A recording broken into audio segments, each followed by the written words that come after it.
The Lifestylist, Episode 116, featuring Emily Fletcher.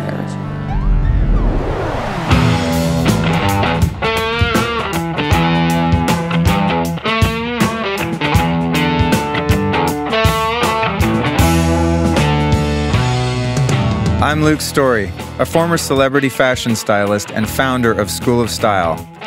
For the past 20 years, I've been relentlessly dedicated to my deepest passion, designing the ultimate lifestyle based on the most powerful principles of health and spirituality. The Lifestylist Podcast is a show dedicated to sharing my discoveries and the experts behind them with you.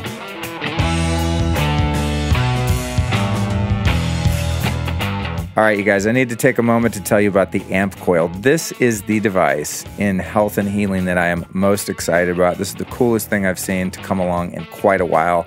What is the Amp Coil? It's a self-healing, energy-based device that you use to take care of your mind, body, and spirit. So the Amp Coil combines 5 very powerful pieces of technology. One is bioresonance, biofeedback, Tesla technology, PEMF, and sound and vibration. So this is a game changer that you've got to check out. It's the first PMF device with customization and biofeedback voice analysis. It's really easy to use and learn, whereas some of these devices can be very confusing.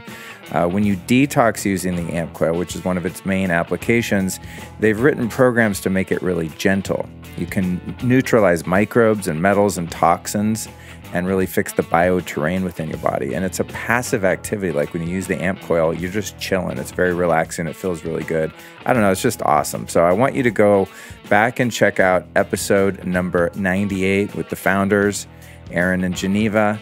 And then just get over to ampcoil.com and check it out. It's a family-owned business. They're very helpful, very knowledgeable. You can just literally call them on the phone and they'll talk to you immediately and answer your questions. So go to ampcoil.com if you want to find out more.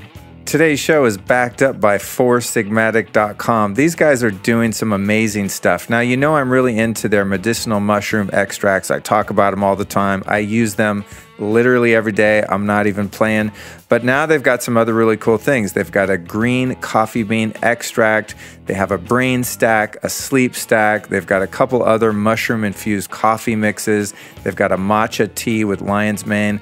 A lot of really potent, organic, super chronic, superfood, and herbal blends. So I want you to get over to foursigmatic.com and enter the code LukeStorey to save 15% off. That's foursigmatic.com. Using the code LukeStorey saves you a whopping potent 15% off. Happy New Year to you valiant, brave-souled humans that made it through another year on planet Earth. It is the 2nd day of January 2018. Happy New Year. Really stoked to bring the first episode of the year at you, recorded at Ziva Meditation in New York City with our second-time guest, Emily Fletcher. Emily's got a true gift for teaching about meditation with equal parts woo-woo and science. My favorite. I love merging those. But in the interest of time, I'm going to skip my big New Year's speech and just jump right into the episode. But if you want to go back and hear a really deep and heartfelt recap of 2017 and what I think is probably my most meaningful public talk of all time, I'd like to encourage you to go back in the feed a couple days and listen to our special bootleg broadcast, Luke Live from Aspen Shakti, which came out a couple days ago on New Year's Eve. Okay, back to Emily's show. So as we kick off the new year, this episode is meant to get your head right. I want to encourage you to meditate more than you have been. If you haven't started meditating, this is the year to learn. We need you. We need conscious souls on this damn planet. And as Emily says profoundly in this here episode, we don't meditate to get good at meditation. We meditate to get good at life. Isn't that great? And so true in my own experience. Before we jump into the talking points, I want to give you a special invitation to join my brand new Facebook group. Yes, it's the Lifestylist Podcast Facebook group. And to find that, you just go to Facebook and search The Lifestylist Podcast, and you will find me and all the other listeners hanging out, having a really great party that you've been missing out on. So come over there and join us. All right, so the talking points. Here's what goes down in this episode with Emily. How meditation promotes empathy and gives you access to right brain intuition. why her practice involves meditating twice a day for 20 minutes, and why it's so important to follow that tradition. Tips for keeping your practice, especially that elusive afternoon session. It's been a tough one for me at times. Why proper meditation training is key to avoiding frustration. Other tons of practical tips on how to keep your meditation consistently improving. What are the 3 M's, how they will change your life, and why they are the basis of Emily's upcoming book, The M Word. The fact that meditation is a psychic detox where old negative feelings may surface and be released. The practice of Vipassana, that's 10-day retreat meditations, and the powerful effects they produce. Why 44% of American women are on antidepressants and anti-anxiety medications. Scary stuff. That's why I said, share this episode with someone who needs to learn how to meditate. This is not right, y'all. And then how the only way around it is through it when it comes to dealing with our scariest issues, thoughts, and feelings. How meditation improves the communication between the right and left hemispheres of your brain. And how that produces the most powerful manifestation in your life. Some spiritual tools for manifesting your goals and intentions. The dangers of the I'll be happy when syndrome and what to do instead. Then we examine the proverb, when you climb the mountain, you get to see all the mountains you have left to climb. What a bummer, but we managed to frame that in a way that makes it doable. And how to not give up on yourself when you're climbing those damn mountains, all right?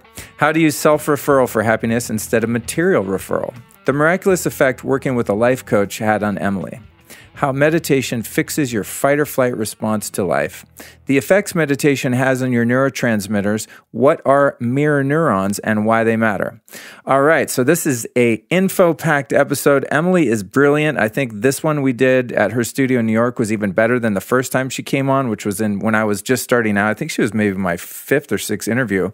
And we did it here in my home studio in LA. So it was cool to be in her space and just really create a nice vibe. So I'm super excited to make Emily the first show of 2018.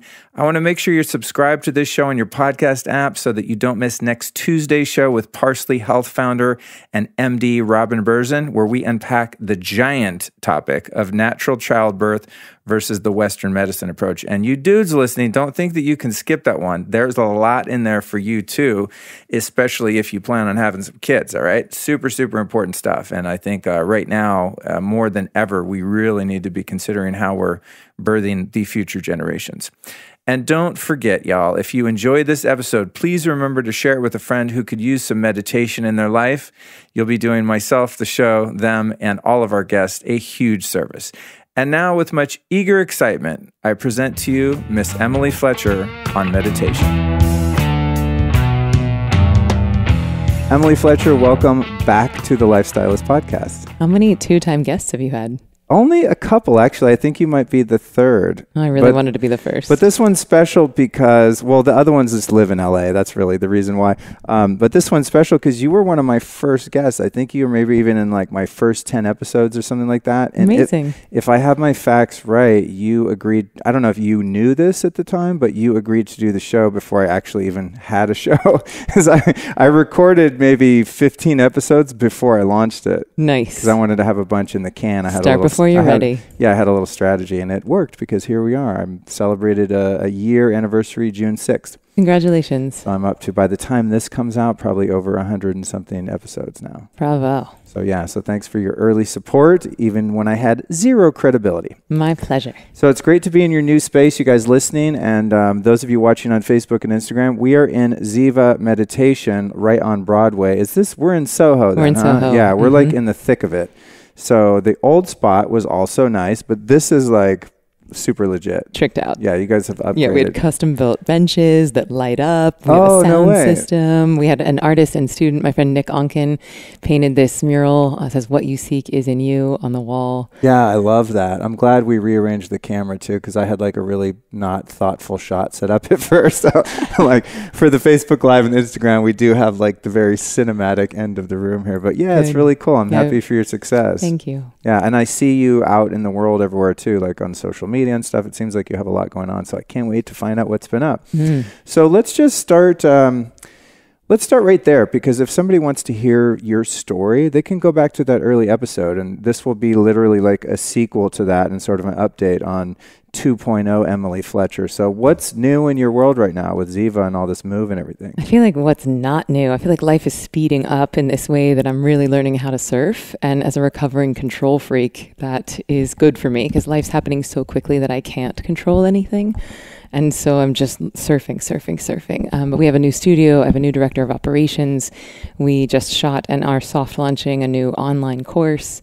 I just did my first national TV spot. I was on the Today Show 2 weeks ago. We're going to be on Taxi TV here in New York in a couple weeks. Had an interview with the executive producer of The View, and then met some of the co-hosts today.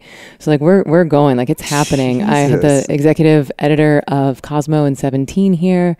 And it's like we're reaching a tipping point, both Ziva and meditation. And I really feel like my mission in this life is to take meditation mainstream, to really bring it to, because the people in New York and LA and San Francisco, like they're already either meditating or think they're meditating.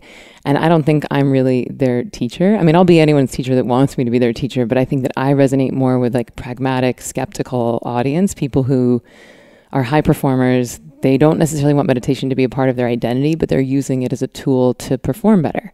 Because my whole gig is like, we don't meditate to get good at meditation. We meditate to get good at life. And I think that message is really resonating with people right now, especially as the neuroscience is coming out to sort of back up what all of us have been proving to ourselves for a few decades now. Well, you're so right that I think different people will buy into meditation depending on the type of brain they have. So to me, I'm like a touchy-feely, kind of fluid person, right, that goes off intuition. I like to hear a little of the science just to know I'm not getting duped and I'm not being really gullible into like buying into something or putting energy or money into something. But I just want to like feel the experience a little bit of something like meditation. And once I did, I was like, I'm in. But I like your approach, and we will definitely talk about that for someone that won't make it back to your earlier episode that was so focused on meditation. But I've always liked your approach in that you know the neuroscience and you can come at it from that point of view. Because there is a large portion of the population that interact with the world from that particular mental position, right? And those are some of the people that probably need meditation the worst. You know what I'm saying? Exactly. It's like you're skeptic, analytical. I'm picturing like the archetypal alpha male dude that's like crushing, working in a corporation or a startup or something like that, and thinks that all this stuff, yoga and meditation, all this is very woo-woo and a waste of time because they're about the bottom line. When in fact, if it can be, I think, approach from the way that you're delivering it, which is very accessible but also logical, you can probably reach the right people that way. So I love your mission. Yeah, I mean, and we're also very much talking about the bottom line. Like I have zero qualms about putting candy coating on the medicine. Like I'm fully selling better sex, more money, better parking karma, because I don't care why you take the medicine. Right. I just care that you take it. If you come to learn meditation because you want less cellulite, great. You're still going to be less of a dick. Can I curse on here? Totally. No, please. Okay, the more the better. Yeah. Because it's like, even if you're coming to meditate, I think we all come to meditation for whatever our selfish reasons are. We're either coming to it because we can't sleep or we have anxiety or stress or migraines, or most of us are trying to solve something personally or selfishly when we first come to it. And so I don't care what selfish reasons you come to the practice. If you actually do the practice, you become more altruistic, more compassionate. Your insula, which is the empathy center of your brain, starts to connect with the dorsomedial prefrontal cortex, which is the piece of our brain that processes information about people that we perceive as separate. And so quite literally, you start to see more of yourself inside of others and more of others inside of you. What? So meditation promotes empathy then? And specifically with people that we perceive as separate. So you're a Republican and I'm a Democrat. You're black, I'm white. You know, you live in a red state, I live in a blue state. And so I find, and as you know this because you've had firsthand experience, but most of us only have access to our left brain, which is in charge of individuality. And the analogy that we use that comes from the Vedas is that when you're in your left brain, you're only identified with this one singular wave on the ocean. And once you start to meditate, you start to have access to the right brain, which actually is in charge of totality, not individuality. And so you start to see and feel and experience this more expanded version of yourself. Like the lines of individuality start to blur a bit, and you start to have this visceral reaction to, as I help you, I help myself. And as I hurt you, I hurt myself. And that might sound like, well, how's that going to get me more money? But the reality is, like, economy is changing. Business is changing. Capitalism is changing. Like, we are moving into a different economy. And Google, which PS, like, their founders meditate, you know, we're moving into a sharing economy. There is undeniably this rising of the divine feminine, and that doesn't mean specifically female, but there is a more feminine way of doing business that does require compassion and altruism and sharing and collaboration. And collaboration, PS, can be a competitive strategy. So it's not about just touchy-feely, woo-woo, let's all hold hands and sing kumbaya. But when you meditate, you actually start to pull the lens of your awareness back, which gives you a greater ability to hold many things in one awareness, which I think helps you to strategize, both in your personal and your professional life. How many times a day are you meditating right now yourself? Twice. Twice a day, without fail. I mean, do you ever miss days here and there? Yeah, I miss days, sure. Actually, yesterday, I missed my second meditation yesterday, and I was on my way home. My husband and I were going to have like a date night, and I got home and I passed out on the couch, and I felt like such a dick because I was so tired. I couldn't keep my eyes open. I was like, what's wrong with me? Why do I not have energy? And then I realized, oh, Emily, you didn't do your second meditation. Who values date night more, you or he? Well, we're in a really interesting spot right now. I feel like I'm having an affair with my husband. So we've been together for 7 years, married for 2, and he's just really stepping up and really just being so brave and so honest and so committed to his own growth. And it's really inspiring me to do the same. And so I feel like we're both just all in and really, that's amazing. Yeah, sort of developing. It feels like our relationship's on a whole new trajectory. Was he into meditation and introspection and kind of personal development when you guys met, or is that something that he adopted? He actually loves to share that he learned to meditate before I ever did. And he actually went to this monastery in Tibet. Is that a lie? That's a lie. He was in Thailand, not Tibet. He has been to Tibet, but he actually learned to meditate in Thailand. He went to this monastery, shaved his head, did 10 days silent, 2 meals, no eye contact, no reading. Like, he went full out. And that was his first even toe into the water into meditation. And then he lived in this place he calls Yoga Island in Thailand, where he was doing nothing but yoga and juice cleanses all day.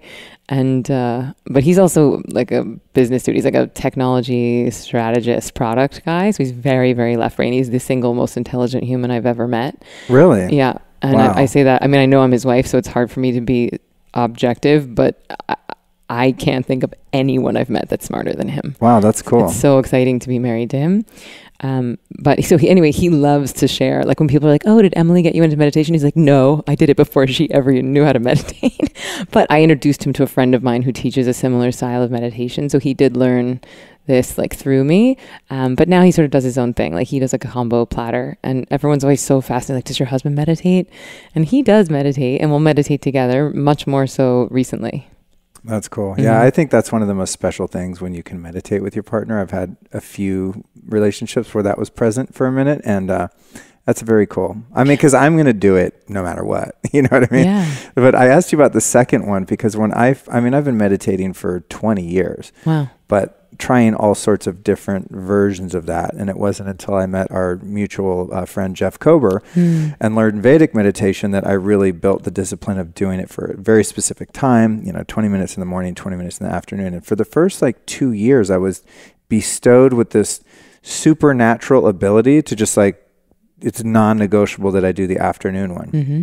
And then it just sort of drifted away. And then so I set an alarm on my phone at 6:30 p.m. to remind me, and then I would do it. And then the alarm would go off, and then I would turn the alarm off and keep working, Mm-hmm. And so I'm struggling to kind of get back there because the second meditation, and I want to see what your take is, that's the sweet one. It's almost like the morning is just the bare requirement to get through the day and, be able to maintain somewhat of a witness perspective. But the second one is when you really hit the bottom of the ocean.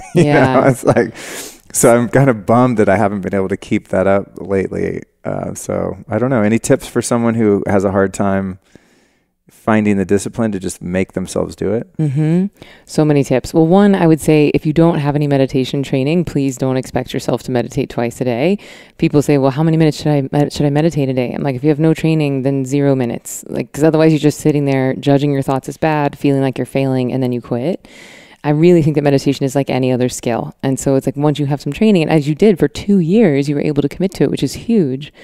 But it's not uncommon that you start to plateau, right? And it starts to be just a habit, and it starts to be like any other thing. It's not a shiny new toy anymore. And so what I would recommend practically is that you go sit in on the class again, maybe with Jeff, maybe with me, like maybe hear it through a different lens, like re-inspire your left brain. Because when you're meditating, your consciousness is expanding, but we need our intellect to catch up. And so if you go and sit in on the class again, you'll hear things through totally different ears. Plus group meditations really help to like recharge and refresh your practice. And also I would recommend don't set that alarm for 6:30, set it for 1 p.m., like way earlier in your day. Because then if you meditate earlier, you're going to have this second wind of energy and creativity and productivity. And also if you can't do it at 1, well, instead of skipping the alarm, you postpone it for 30 minutes or an hour, and then you do it a little later. But at 6:30, if you miss that, then it's getting too late to do your second meditation. Right. And just to catch people up, like this style of meditation, it's giving your body rest. It's 5 times deeper than sleep. So if you do that too close to bed, then it actually gives you insomnia.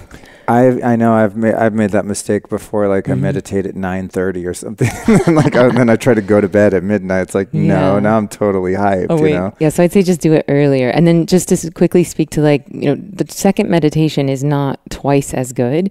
It becomes exponentially better because once a day meditation is very much maintenance. You're picking up stress and you're throwing off stress. It's like drinking a Coke and getting on a treadmill. It's calories in, calories out, and so it's better than 0 times a day meditation. But you're not really going to experience this expansion of consciousness. You're not going to start to see more serendipity and elegance and flow.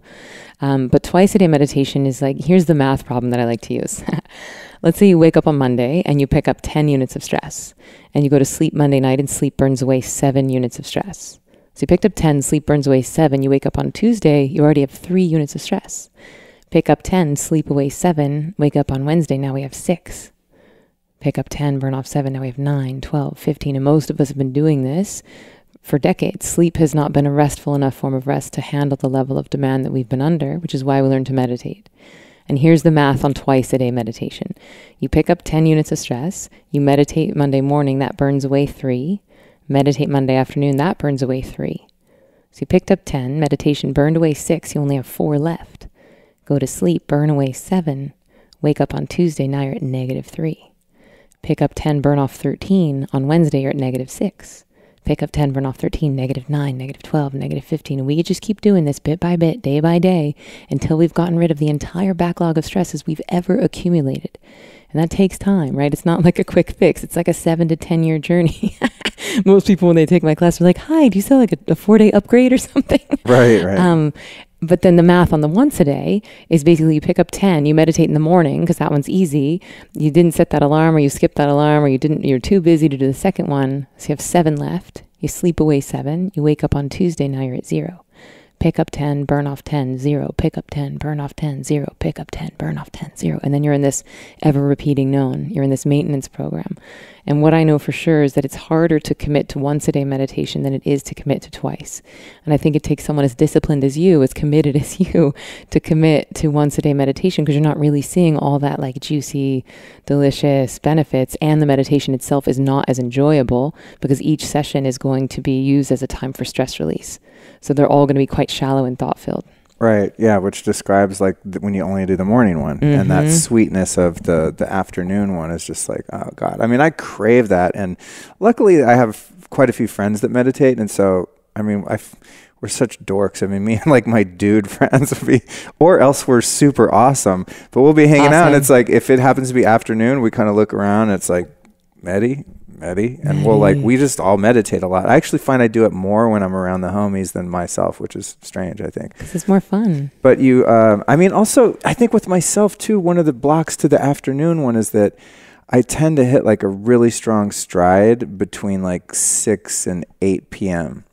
So meditate at like 3. Yeah, I didn't know you could do that. Yeah, that's a best. I'd say front load versus back load. Right, because then it'll get a little late, like you're saying. I'm like, it's 8 o'clock, better not, You could even do it at like 11, 11:30, 12, 1, 2. Just like you want to preempt your afternoon slump with the second meditation. And I also want to enlighten people to the idea that this meditation is a way to release stress, and you have like, your subconscious mind is just full of trauma and all of this crap that you've been holding on to forever. And is it common for people when they learn how to meditate and they've like actually received some training, as you described, and they have a very specific discipline, is it common for there to be sort of a storm before they start to experience the peace where it can bring up things and you get quite uncomfortable rather than like, oh, wow, I'm all blissed out, I meditate now? Yeah, I'm actually writing about this in my book. Which because you're writing a book too? I am. Cool. Yeah, I got a book deal with HarperCollins. No way! Yeah, good for you. Thank you. It's called The M Word, and it comes out in 2019. Oh my God, that's so feels amazing. So slow and long, but it's a process. Yeah. But I'm writing about it in the book because no one's really talking about this. I mean, depending on what style of meditation you're doing, it can create a bit of a physical and emotional and mental detox, right? You're purifying your brain and your body. Well said, detox. Yeah, and no one's talking about this because everyone has this archetype of like, oh, the bliss bunny meditator. Like, you're meditating, why are you sad? You're meditating, why are you angry? But the reality is it's like this thing is going in and wringing you out. And so what we've clarified at Ziva is that Ziva is this trifecta of mindfulness, meditation, and manifesting, the 3 M's. And mindfulness, which is honestly what most people think of when we say the word meditation, they're thinking of, Headspace, a YouTube video, any guided app. So I would put all of those in the category of mindfulness. Any directed focus, breath work, visualization, someone else guiding you, that's keeping you in your left brain, and it's more of a directed focus style of meditation, and it's really good at dealing with your stress in the right now.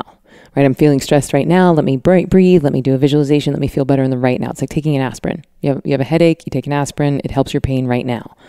Versus meditation, and specifically what we teach at Ziva, you're giving your body this deep healing rest that is 5 times deeper than sleep. And that deep rest is the thing that allows your body to heal from a lifetime of accumulated stresses and trauma, like you said. And when that happens, there is, for most people, a period of detox. I call it unstressing, right? And that looks different for everyone. It lasts for varying lengths of time. But most people feel quite tired, angry, sad, irritable. Sometimes their skin will get like itchy, or their tongue will get white. Sometimes their nose runs, or their eyes start watering, like all kinds of crazy. I mean, it's literally like their body is expunging. And so what I recommend, I warn people that it may happen. So maybe don't take this course the week that you're getting married, or, the week that you're having a giant merger and acquisition with your company. Right. And now there's never a good time to meditate. There's never a convenient time to learn. So it's not like wait till you have no stress in your life. But I do recommend that people have a bit of extra time to rest when they learn to meditate. And the only thing to do in it is surrender to it. It's just feel it. If you're sad, cry. If you're tired, take a nap. And really, the more you can rest through that process, the faster you move through it. And then you are setting yourself up for a lifetime of more energy. I've had situations in which I'm going through a tough time emotionally, like, losing an attachment at the end of a relationship, like something that's a real bummer, or even career stress, like being at a turning point, having issues with business partners, things like that. And I find that it's more difficult to meditate in those times because it's so counterintuitive, because you feel like you need to fix the problem that's bothering you. Mm-hmm. And I've had an interesting experience with staying with the practice even in those challenging times, those transitional periods, and using it sort of as a way by which to allow all of that stuff to just come out. I mean, more of a conscious way. Like in the beginning, I would find myself being super irritable and judgmental and kind of being an a-hole out in the world. And I'm like, wait, what? How is this? Why is this happening? I go, I started meditating. And then I would talk to my teacher, be like, totally normal, cool. But then down the road, because it's been a few years now of, like doing a more traditional type of practice, is that I actually will just meditate and just feel feelings. Yeah. And it's actually a really cool tool to be able to work through emotional pain. Yes. By absolutely just like facing it head on.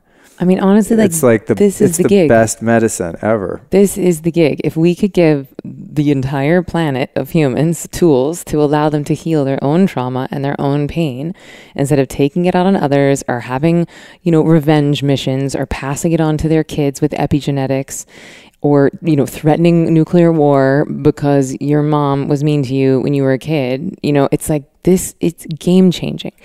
And if people have ever done, Vipassana is like a 10-day silent meditation retreat. And the whole gig is that you're learning not to avoid pain and not to chase pleasure. And that might sound simple, but when you are sitting in excruciating pain, thinking that you might have to amputate your legs and you're not allowed to move, you find a way to mentally surrender. You find a way to pull the lens back. And the beautiful thing that happens is that when you surrender to that pain, when you just feel it, then you move through to the other side and it turns into like waves of full body orgasm. But it's not sexual. It's just this connectedness, this unity experience, but it's very waking state. It's very different than what we teach at Ziva. I call it like psychic surgery, because it's not, I don't know many people that are able to practice it in their day-to-day life. So I don't think it's very relevant as a daily practice, but I think it's Vipassana route. Yeah. But I think it's hugely relevant as, a retreat type thing and to just sit, submerge yourself in that pain. Because if you can sit in the physical pain when it's that excruciating, then it's much easier to sit in the pain of a breakup or the mourning of a family member or the death of a pet or being fired. And the reality is we've been trained since we were children.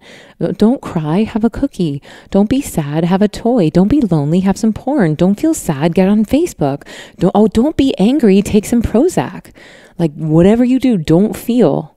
There's billions and billions of dollars of industry built on top of ensuring that no one ever has to feel a feeling. There are 44% of American adult women are on anti-anxiety or antidepressants. 44. What the hell? It's so wrong. Ridiculous. And that's not a judgment. Like if you're on it's not a judgment. And sometimes they can be very useful and very relevant. But I don't believe that 44% of American adult women have a Zoloft deficiency. I just don't. I think that we've been trained never to feel our feelings. And then if you have someone's like, well, just shut up and take this pill. Marianne Williamson's last book, Tears to Triumph, was very much about that theme. My all-time favorite teacher, David Hawkins, wrote a book before he died, and then he left this book, Letting Go, which is The Pathway of Surrender, which is all about just feeling it, facing it. I interviewed Dr. Kelly Brogan the other day. Oh, great.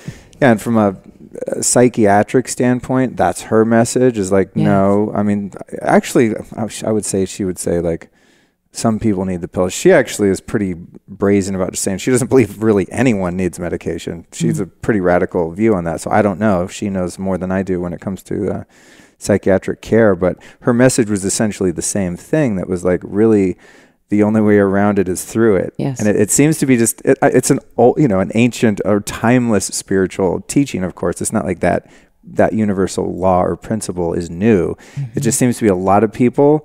The 100th monkey thing is kind of happening right now where a bunch of influential teachers are all sort of saying the same thing, like pointing to, hey, surrender. If you want to grow, you have to surrender to that pain. And I've been doing that for the past 20 years, not like, so soon much. I'm going to get to the bottom of this pain. Not so much knowingly, but I got to say, who was it that I interviewed on this trip to New York? Someone was saying that all emotional pain, I think they might have been quoting Pema Chodron, and it was like all emotional pain really only lasts 90 seconds.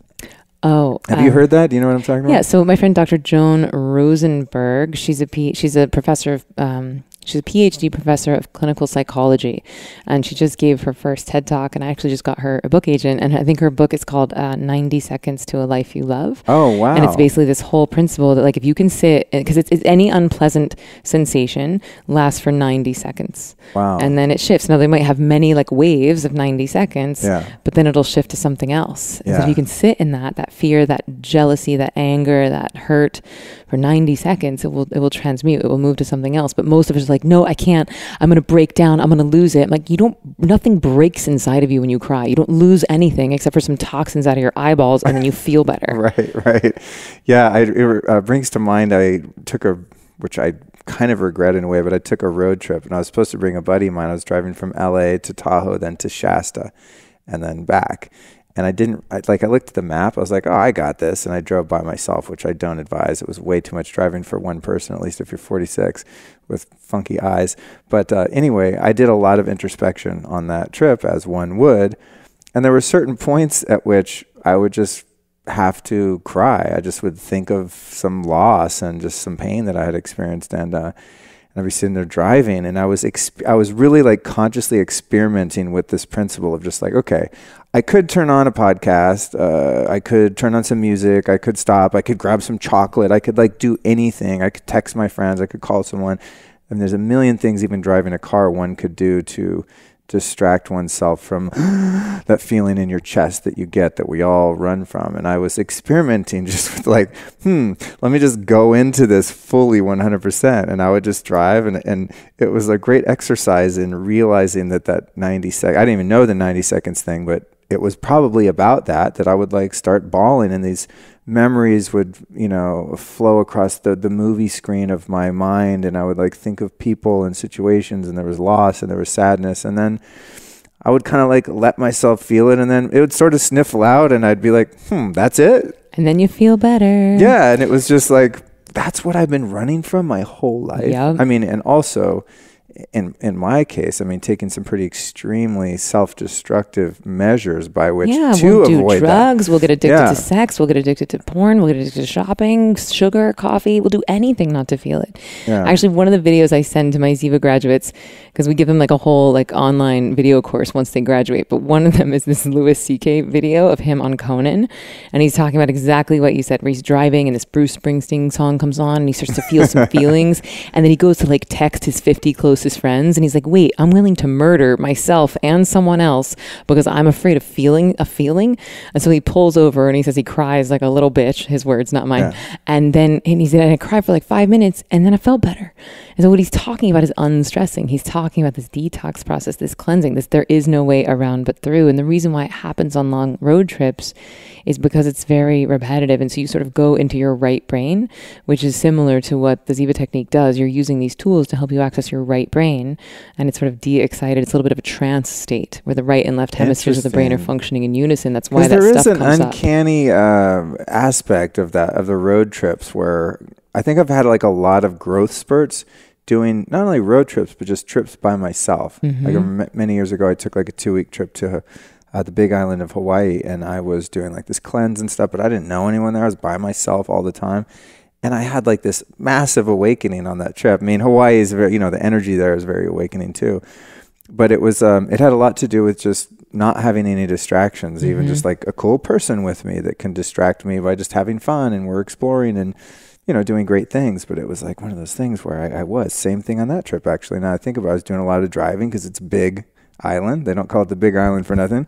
And I had this little shitty rental car, and I wanted to see the entire island. So I spent a lot of time driving and just reflecting, and I was I came back a changed man. Amazing. Yeah. Also, when you're traveling, you don't have a past there and you don't have a future there. You're sort of forced into the present moment, which is also a right brain phenomenon, which is what we access when we meditate. Interesting.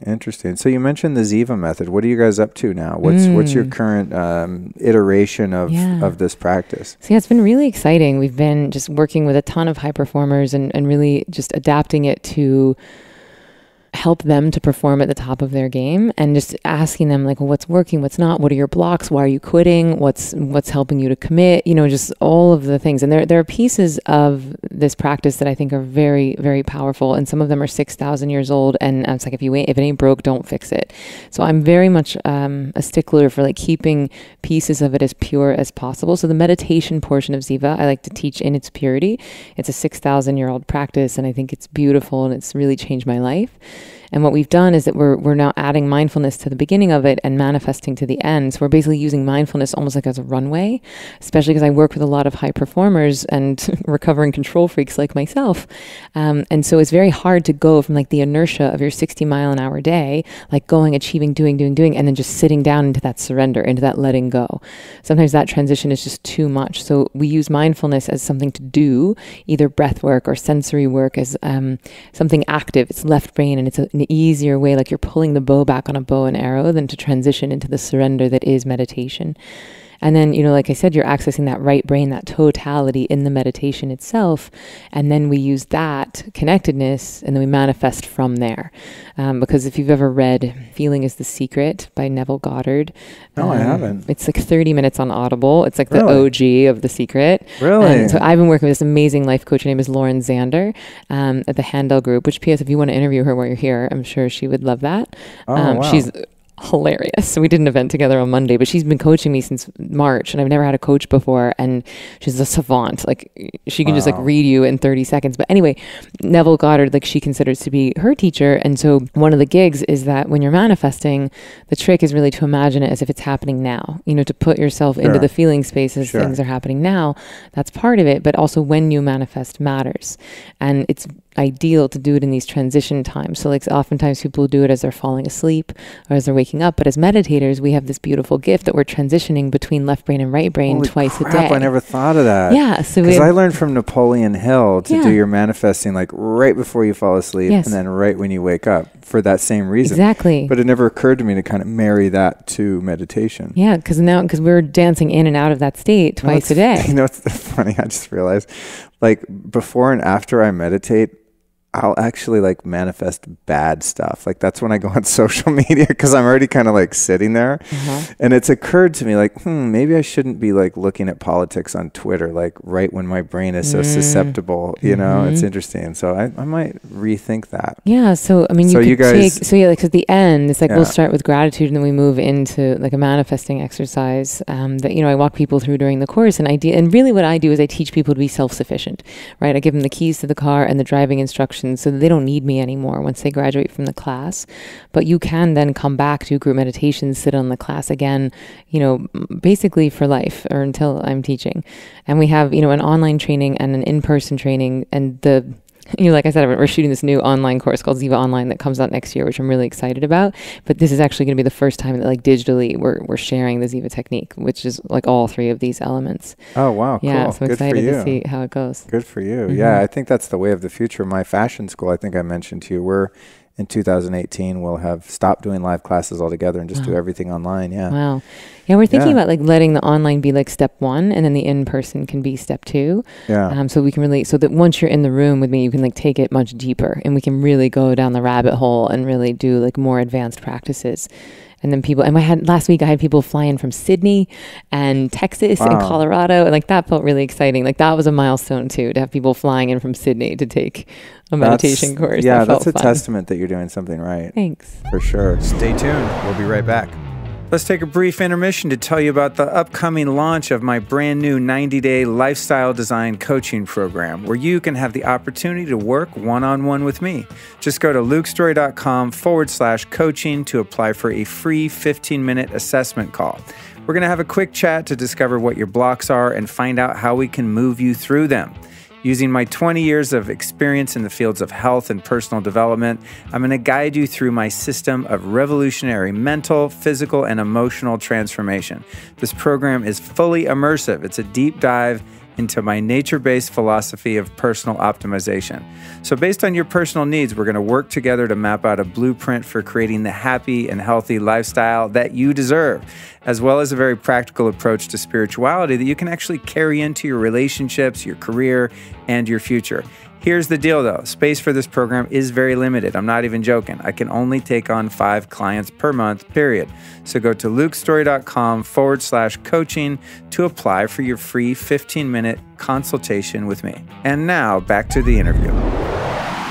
When it comes to the manifesting, I've always had this, it's sort of a razor's edge there, because with the Esther Hicks and like all this kind of The Secret and all this stuff, there was like a big buzz on that like law of attraction and all that stuff for a while. And I explored a bit of it, but I think the razor's edge that I'm describing is like, where does manifesting in a surrendered way, like, hey, this is kind of my vision, what I'd like to happen, but I'm also aware of the fact that I don't know what's good for me and that there's a universal intelligence that probably has a more broad perspective on what would serve my highest good. And then there's the other side of like, you know, the risk of the egoic manifestation, which is like, I want all this stuff, or I want this title, or I want this man, or I want this woman and this house and that, more on the material plane where you're susceptible to getting caught up in like the wants and the desires and that low energy of like lusting after stuff with that misbelief that when I get this or when that happens, then I'll be happy. How do we avoid that sort of the negative connotation of manifesting? Yeah, it's a really, really good question and very well articulated. And I actually had the amazing honor of being invited to speak at this thing called the Transformational Leadership Council. And it's actually where they shot The Secret back in the day. So I was speaking for like Jack Canfield and the group cool. of like John Gray and like titans in the industry. Wow. And it was really intimidating because I was like, what am I going to do? Lecture these people on meditation? Like they literally wrote the book. Right. On yeah. John meditation. Gray's been at it for a while. Yeah. I mean, he actually, I found out he broke the Guinness Book of World Records for having the most books on the New York Times bestseller at the same time, which is 7. He had 7 books on the bestseller list. He may have broke the world record for celibacy too. He told me he was celibate for like 9 or 10 years or something insane like that. Yeah, like when he was in India. So anyway, he's a master. Like that man I find endlessly fascinating. Me too. But anyway, point of the story is that he's my number one downloaded guest. He's been on the show twice. He's my number 1 episode. I'm going to listen to it tonight. I'm so excited. I love that dude. He's a star. We've had some great talks off the air that I wish were recorded on like when he was hanging around with all those gurus and stuff, because I always like think those guys are just the be all end all, and like off air he was like, dude, a lot of those guys were full of shit and like they were in competition, like fighting for each other's followings, and he's like, being enlightened does not mean that you're not human, you know. He's like, you're still human. A lot of those gurus that you think like have arrived, they had their shit, trust me. So we all do, otherwise you wouldn't be human.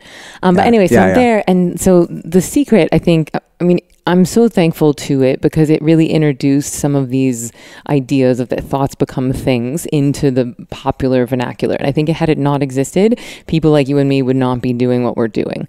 Because if you were to say at the Thanksgiving table like 15 years ago, oh yeah, I'm manifesting a new job, or I'm, creating an ideal relationship, people would think you were totally insane. And now it's even in corporations, I work with a lot of executives and like athletes, like Olympic athletes are visualizing what they want to have happen when they're competing.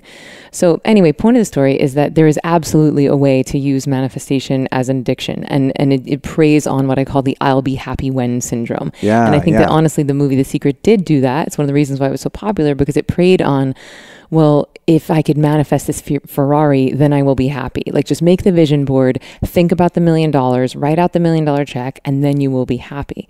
Whereas I think the more sort of like advanced and elegant version of that comes from the Vedas, and the philosophy there is that manifestation precedes desire. So manifestation precedes desire, which means that the thing is already on the way to you, or you wouldn't even want it. And that your fulfillment is always and only found internally. And we know that because we meditate every day and we flood our brains and bodies with dopamine and serotonin. So you're quite like biochemically, you're accessing that fulfillment internally, but then you come out of the meditation and you still want to sleep with that guy. You still want $1 million. So why do I want that thing? And so the Emily Fletcher take on this is not that, well, once I get $1 million, then I will be happy. It's no, I already woke up and meditated. I flooded myself with happy chemicals, but I still want to make $1 million. Why? Because that is nature using me to go and deliver my fulfillment. And this to me is one of the most beautiful reversals and benefits of meditation, is that it moves you from being a bag of need looking to be fulfilled, and it turns you into fulfillment looking for need. And so I use my desires as GPS, as nature's guidance, nature's instruction manual of where it is using me in any given moment, of where it wants me to go and deliver my fulfillment. It has nothing to do with me making $1 million or getting a Ferrari or sleeping with that guy. It has everything to do with who can I help, what can I do, who can I serve along the way. And that to me is the big shift. And also hilariously, the more detached you are about the outcome, the easier it is for that stuff to show up. Yeah. Wow, that's got you. You literally just answered my question better than I even anticipated that you would or could. Thanks. I think about this a lot. You've obviously spent some time in this. Because I think there's been times in my life where I've wanted to arrive at a certain goal, and I feel unsatisfied in my life. Like I have an unsatisfied mind. I'm just like, however things are, I don't like this. And then so I set my sights on getting a thing, moving to the Hollywood Hills, like whatever. Get there, and then it's kind of like, wah, wah, wah. Yeah. And I'm still sitting there with an unsatisfied mind. And so eventually, I think I came to the conclusion that if I'm not a person who has cultivated the ability to be totally contented and satisfied in whatever situation in which I find myself, then even if you take me from point A to point B, the guy that arrives at point B is still a guy who doesn't know how to be satisfied and contented within himself. So therein lies, the great failing of the American dream of like not the American dream, but just the human materialism, you know, promise. the human thing is like, what'd you call it? The if-when? I'll be happy when syndrome. I'll be happy when, yeah. And so, but I never really correlated that to the practice of meditation and that like really building up those reserves of bliss chemistry and all of that stuff. And that's kind of where that, like, how can I just be happy sitting here in a chair? I'm not doing anything. I'm not getting anything. Like, to the rational mind, it seems like I would go so far as to, in certain cases, seem like a waste of time, right? When in fact, I'm actually building that own contentment within my own consciousness and my own vessel. So then I can have that house that I think I want, or the relationship or whatever, and when it goes away, if it goes away, then I haven't gone away, right? Because I still own whatever I've built within me, which is cool. So you kind of become impermeable in terms of like what can get to you. We become self-referral for your happiness versus object referral. And I Okay. think this analogy you'll like very much, and it's that of a man climbing the mountain. It's like if you're at the bottom of the mountain and you think your happiness lies at the top of that mountain, all right, well, better get to climbing. And you climb and you climb and you climb and you reach the top of the mountain and you're still not happy. And now you've proven to yourself that you can climb a mountain, and you can now see all the other mountains that you have yet to climb. So you think, oh, once I climb this other mountain, then I will be happy. You get there, you're still not happy. You do it again and again and again, and then you die. And that's what most people do. It's the I'll be happy when syndrome. Let me just acquire and hoard my way. Let me just get as much money as I can, and as much shoes as I can, and as much jobs as I can, and then I'll die. And the thing is, we've been doing this research like since we were kids. If I could just get a bike or a car or a college degree or a girlfriend or a job or a vacation or $1 million or $100 million or a jet. And once we have all that stuff, then we just want to get high and go to the park and not worry about managing our money all day. Right. So it's not that having a desire for something or wanting to manifest something is inherently wrong. It's more of like our attitude toward it. And it's the belief that you think that thing will make you happy. Right. So like, and this is sort of a big change between like the philosophy from the Vedas and the Buddhist philosophy. So if you think about like the Buddhist philosophy is, well, life is suffering. And if you can transcend your desires, then you transcend suffering. But that's a pretty monastic way to go about life. If you could just stop wanting to have sex with that girl, if you could just stop wanting that $1 million, then you will be happy. But that's a reclusive mantra, right? Like that's a reclusive way of looking at things. Versus the Vedas say life is bliss. 24-hour-a-day bliss, that's your birthright. Everything else is stress. And so you wake up, you meditate, and yet you still have those desires. So those desires are really just nature cueing you of where it wants to use you to go and deliver your gifts. Awesome. I love that. Wow, we covered some great stuff. I feel like because we didn't really get into your story, because we already covered that, we're just like...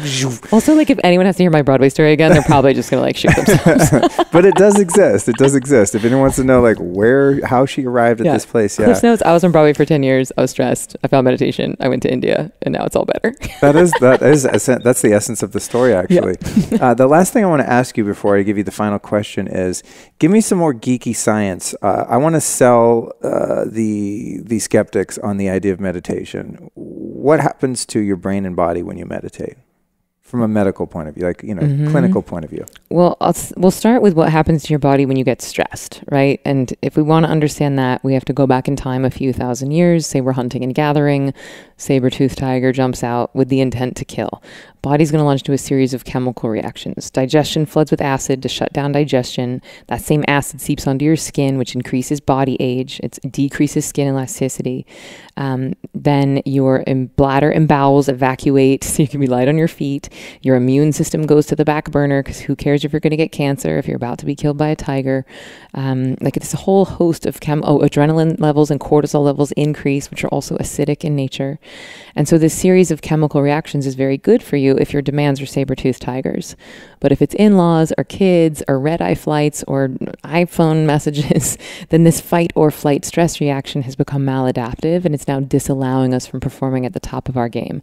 And over time, it can lead to erectile dysfunction, immune fatigue, chronic fatigue syndrome, infertility, belly fat, balding, premature aging, brain atrophy, in some cases, Alzheimer's, inflammation, inflammation, like all of this stuff is a product of too much stress in the body over long periods of time, and the body not able to run its own immune functions. And when you get stressed, when your adrenals are out, this impacts your endocrine system, your hormone system, your immune system, your fertility. Like all of these systems get out of whack when the body's pH balance is off. Right. And because it's like, it doesn't care about running any of those maintenance operations, because all it cares about is the immediate survival from the immediate perceived threat. And so because predatory attacks are not in that distant of the past, it was less than 100 years ago that we would actually be having to like fight off tigers and things, or bears, or, dogs, or even other humans. Right. So now, like, human existence is relatively safe for like most of the world's population. We are living in even though watching the news would not feel like this, we're living in the most peaceful time in recorded history. And so our demands have changed. So when you meditate, not only are you getting rid of that adrenaline and cortisol, but you're actually flooding your brain with dopamine and serotonin, which are alkaline in nature. So you're changing your pH balance. So if you've ever drank a green smoothie, the reason why you're drinking that green smoothie is to make your body more alkaline. Well, the same thing can happen when you meditate. And then the cool thing that happens is that when you practice... mindfulness lights up a very small part of the brain, but very, very bright, because it's like focusing.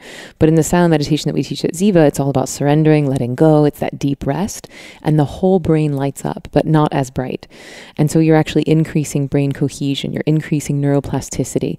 And what happens is that over time, of the right and the left brain functioning in unison and talking to each other, you start to strengthen something called the corpus callosum. Now, the corpus callosum is the thin white strip that connects the two hemispheres of the brain. And we've known for a long time that meditators have thicker corpus callosums than non-meditators. But we weren't able to prove if it was causal or correlated. But now we know that the longer you meditate, the thicker this thing becomes, which is like, I think, a pretty cool party trick, but why would I want a fat corpus callosum? Well, everyone should, because it's quite literally the bridge between your past and your future and your present moment. It's the bridge between the masculine and feminine sides of your brain. It's the bridge between your critical mind and your creative mind. And so the thicker this thing is, the easier it is for you to come up with all those great, like, intuitive, creative problem-solving ideas, even in the middle of a high-demand situation. So you get into a fight with your partner, and it gets pretty heated, and then eventually you just, like, start crying, or you shut down, and you retreat to the bedroom. You fight or you flee, right? And then 2 hours later, when you start calming down, you start coming up with all these hilarious, witty comebacks, and you're like, why? Why couldn't I have thought of that in the moment? Well, my hypothesis is that the thicker your corpus callosum is, the easier it is for you to download those great ideas when it counts, when it's go time, when you're in front of the board, when you're on stage, when you're doing the podcast, versus like on my way home being like, oh man, I wish I had said this funny joke. It's like, no one cares how funny you are when you're not on tape. Yeah, got to use it on the cab driver. Exactly. That's awesome. Wow, that's powerful. And then I also write a decent amount, just in case you want to put some clickbait in about sex. I do write and talk a decent amount about how like meditation can give you like mind-blowing sex. And it's not so, like, the chemistry on this is not so deep. It's like, if your body is preparing to survive, procreation is last on the list. It's like, you don't want to bring a baby into a potentially threatening environment. And also when your body is acidic, it's not a very hospitable host to a baby. And also if you're exhausted, which 1 in 4 cohabitating people in America report that exhaustion or tiredness, like me last night, is the reason why they're not having as much sex as they want with their partners. And if you're doing this practice, which gives you rest that's 5 times deeper than sleep, then it stands to reason you might have a little bit more energy to get it on with your partner. Also, this is a cool thing that when you meditate, you actually increase your mirror neural activity. And mirror neurons are... Here's the Broadway showgirl's definition of mirror neurons. It's like, my brain has boomerangs and your brain has boomerangs, and they come out and they dance with each other and then they report back.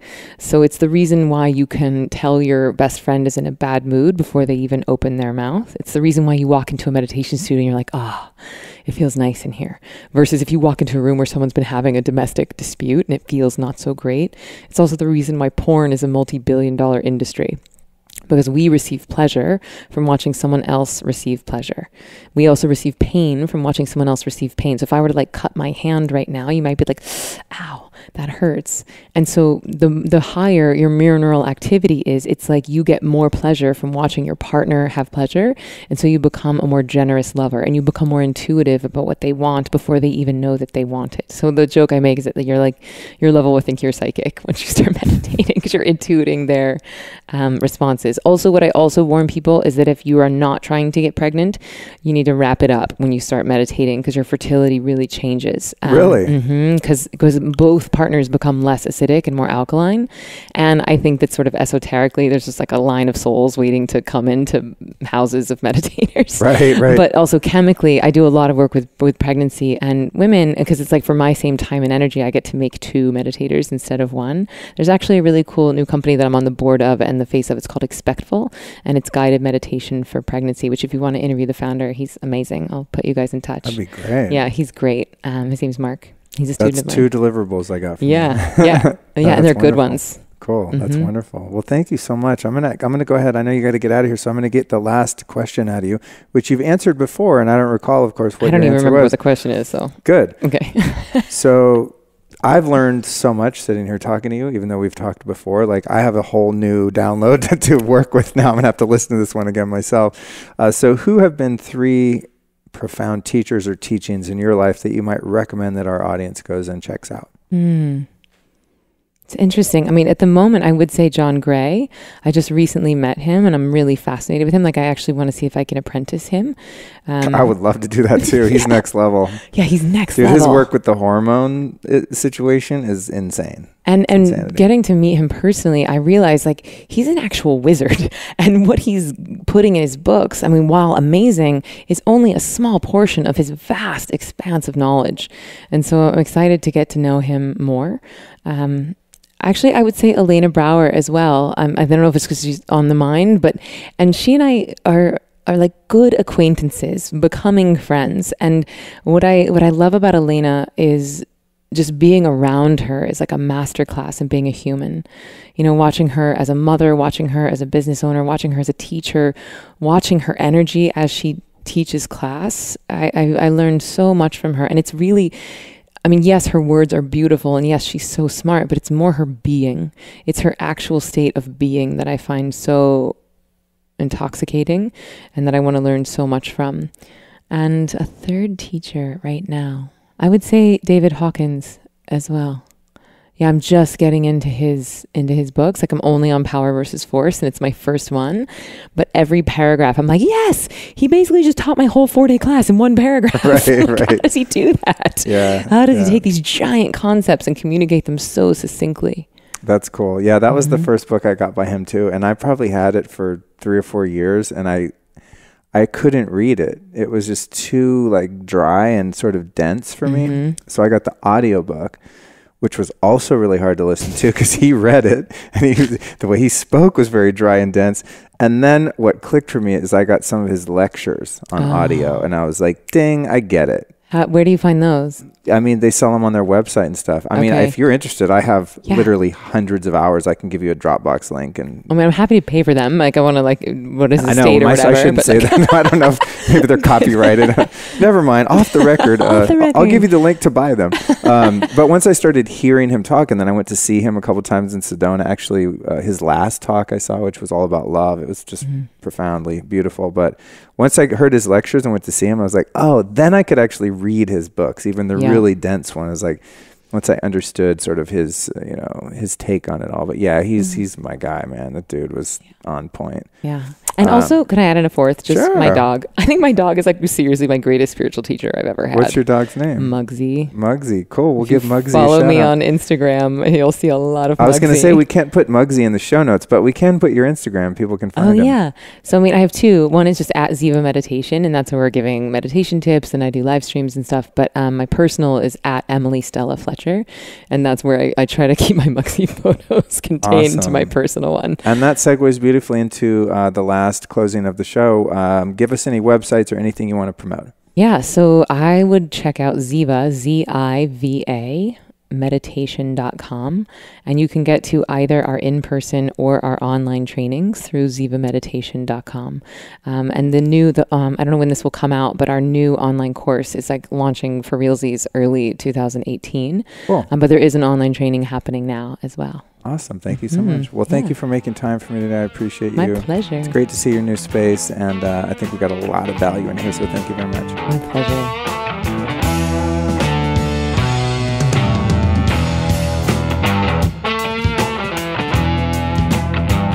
Damn, that's what I'm talking about. That's how we kick off 2018, you guys, talking about some deep stuff, but I think at the same time very applicable.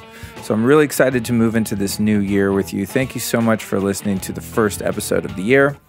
And I'm hoping that if you are a meditator, that you're inspired to take your practice to the next level.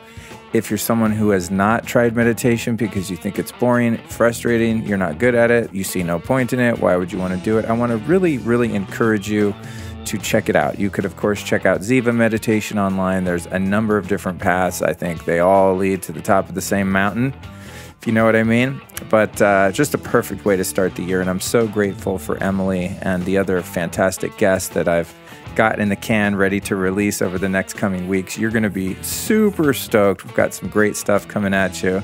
As I said earlier before the episode, you want to catch Robin Berzin, MD, founder of Parsley Health.